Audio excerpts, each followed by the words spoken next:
حضور پاک علیہ الصلوۃ والسلام والد ہیں اپنی اولاد کے. آج والد اپنی اولاد کے ساتھ معاملہ کیسے رکھے؟ شفقت اور نرمی کا. یاد رکھے ماں باپ کے 3 حق ہیں اولاد کے لیے. نمبر 1 اچھا نام رکھے. نمبر 2 اچھی تعلیم دے یعنی دینی تعلیم. نمبر 3 اچھی جگہ ان کی شادی کرے. یہ تمام کام رسول اللہ نے اپنی اولاد کے لیے کیے ہیں. آج ہم اولاد کو کوستے ہیں, تم قدر نہیں کرتے. جو نہیں کرتے انہیں کوسنا چاہیے, لیکن والدین کو بھی تو حق پورا دینا چاہیے نا. جب ہم انہیں دینی تعلیم نہیں دیں گے, ہم انہیں کورو پاؤنڈو کے قصے سنوا کر اور ایران توران اور ٹوئنکل ٹوئنکل لٹل اسٹار ہی صرف پڑھاتے رہیں گے, دین نہیں پڑھائیں گے تو کیا ہوگا؟ دین پڑھانا ہماری ذمہ داری. اور یہ یاد رکھنا, کہیں کوئی یہ سمجھے کہ مفتی عبدالواحد قریشی نے کالج یونیورسٹیوں کی تعلیم کی مخالفت کی ہے. جی نہیں بابا, یہ میرے متھے نہ لگانا. میں پڑھا ہوں اور پڑھنا چاہیے, لیکن انگریز کی تہذیب نہ اپناؤ.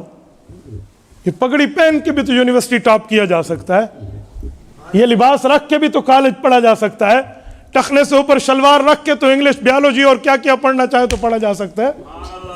یاد رکھیں, انگریزی تہذیب کے ہم مخالف ہے, تمدن ثقافت کے ہم مخالف ہے. کسی اور کی زبان سیکھنے کے ہم مخالف نہیں ہیں. 15 دنوں میں مولانا عبد الرحمن ریونٹ کے شیخ الحدیث نے ٹرکش زبان سیکھی ہے, ترکی زبان. دنیا میں اس بندے کے شاگرد ہے, حالانکہ ایک گاڑی کا کنڈکٹر تھا. جب رب آیا ہے عرب کے پاس تو ایسے ہوا ہے. 2 مہینے کے لگ بھگ کے اندر ایک صحابی ہیں, انہوں سیدنا ابو دجانہ یا غالباً کوئی اور رضی اللہ عنہ, انہوں نے عبرانی زبان سیکھی تھی اور تورات کے ترجمے بتاتے تھے رسول اللہ صلی اللہ علیہ وسلم کو اس وقت جب یہودی کوئی جھوٹ بولتا. ورنہ عام بندے کے لیے تو پڑھنا نہیں ہے نا, وہ مناظر تھے, گفتگو تھے, طرز استدلال تھا, تو ان کے لیے پڑھنا ان حالات میں صحیح تھا. تو اس طرح وہ جانتے تھے. تو آپ پڑھیں پڑھائیں, لیکن دینی تعلیم دلانا یہ ذمہ داری ہے. میں ایسے ایسے جنازے جانتا ہوں, اللہ محفوظ رکھے, جہاں والد کی میت سامنے ہے اور اللہ اکبر یوں کرنے لگے تو بیٹے نے یہاں سے پکڑا ہے, ایکسکیوز می سر. جی بیٹا, مجھے جنازہ نہیں آتا, 3 بار قل ہو اللہ پڑھ لوں. یہ کیڈٹ کالج کے اسٹوڈنٹ ہے اور اس کی حالات اسلامک نالج میں یہ ہیں. مجھے بتائیں فائدہ؟ تو ہمیں دینی تعلیم دلانی چاہیے. دینی ضرور دلائیں, باقی دنیاوی دلائیں وہ معلومات ہیں, میں اس کی نفی نہیں کرتا. آپ پی ایچ ڈی لیول تک چلے جائیں, نہیں مسئلہ. Philosophy of the doctorate P H D ہو جائے, ہمیں نہیں مسئلہ, لیکن دینی تعلیم ہونی چاہیے, بچوں کی بھی اور بچیوں کی بھی. ایک بچی کا پڑھ جانا ایک خاندان کا پڑھ جانا ہے. حضور پاک علیہ السلام والد اپنی اولاد کے, کیسا کیسا تعلق رہا ہے. حضور پاک علیہ السلام کا شفقت, محبت, یہ جو مودت اور یہ اتنا قرب اور یہ محبت کے تمام واقعات موجود ہیں. آپ دیکھ لیں حضور پاک علیہ السلام نے اپنی بیٹیوں اور بیٹوں کی دلداری کے لیے کیا کیا نہیں کیا. رسول اللہ صلی اللہ علیہ وسلم کے جو بیٹے ہیں حضرت ابراہیم, ان کا سب سے زیادہ عرصہ حضور کے ساتھ گزرا ہے, 18 مہینے. باقی اس سے کم عمر میں دنیا سے گئے. حضور کے 3 بیٹے, حضرت قاسم جن کی وجہ سے ابو القاسم ہے, ان کی قبر سیدہ کائنات حضرت سیدہ خدیجہ رضی اللہ عنہ کے ساتھ ہے جنت المعلی میں. حضور کے دوسرے بیٹے ہیں طیب و طاہر, انہیں مطیب اور مطاہر بھی کہتے ہیں, عبداللہ بھی کہتے ہیں, ان کے 5 نام ہیں. یہ شخصیت اس کی قبر بنو سعد میں ہے. بنو سعد جہاں پر اللہ کے رسول کی پرورش ہوئی ہے, یہ مکہ مکرمہ سے تقریباً 190-180 کلومیٹر کا فاصلہ ہے, طائف سے بھی آگے ہے. یہ نہ زبان سیکھنے کے لیے وہاں بھیجا تھا جیسے بچوں کو بھیجا جاتا ہے. اور رسول اللہ صلی اللہ علیہ وسلم کے تیسرے بیٹے حضرت ابراہیم ہیں, جو حضرت ماریہ قبطیہ رضی اللہ عنہ کے بطن مبارک سے ہیں.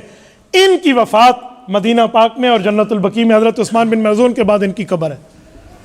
یہ ہے ان کی وفات کے وقت اللہ کے رسول صلی اللہ علیہ وسلم فرماتے ہیں, حضرت انس فرماتے ہیں کہ ان کی سانس اکھڑ گئی تھی, حضور علیہ السلام کی گود میں تھے.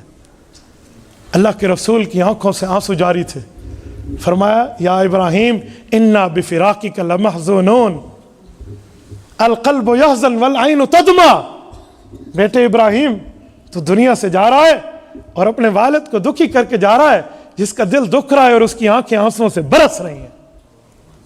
اپنے بیٹے کے لیے شفقت میں یہ دعا مانگنا یہ ماں باپ کا حق ہے.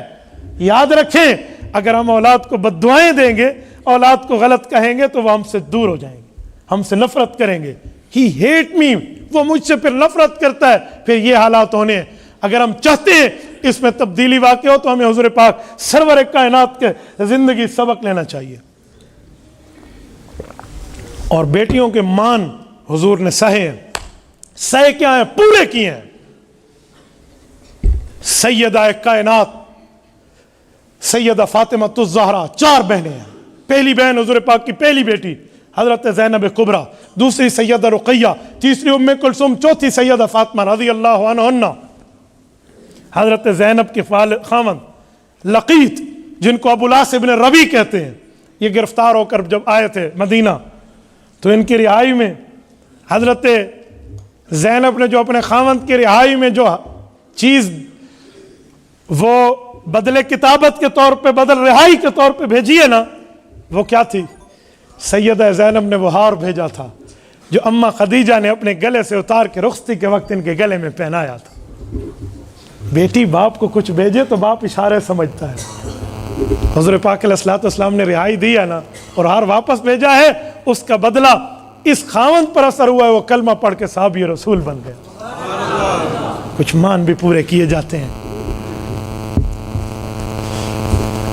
سیدہ رقیہ، سیدہ ام کلثوم، کیا کیا معاملہ نہیں ملتا ہمیں یار. بدر سے واپس آئے نا، قبر میں اتارا جا رہے حضرت رقیہ کو، حضور علیہ السلام خود اترے، اللہ اکبر، خود اترے، اپنی ہاتھوں سے اپنی بیٹی کو، اپنی لخت جگر، اپنی نور نظر کو قبر پہ رکھا. اور حضرت عثمان کو غمزدہ دیکھا. ایک روایت میں 40، ایک روایت میں 100، ایک روایت میں 200 کے لفظ ہے. کہ میری اتنی بیٹیاں بھی ہوتی نا اور ایک فوت ہوتی تو یکے بعد دیگرے تیرے ساتھ رشتہ کرتا جاتا.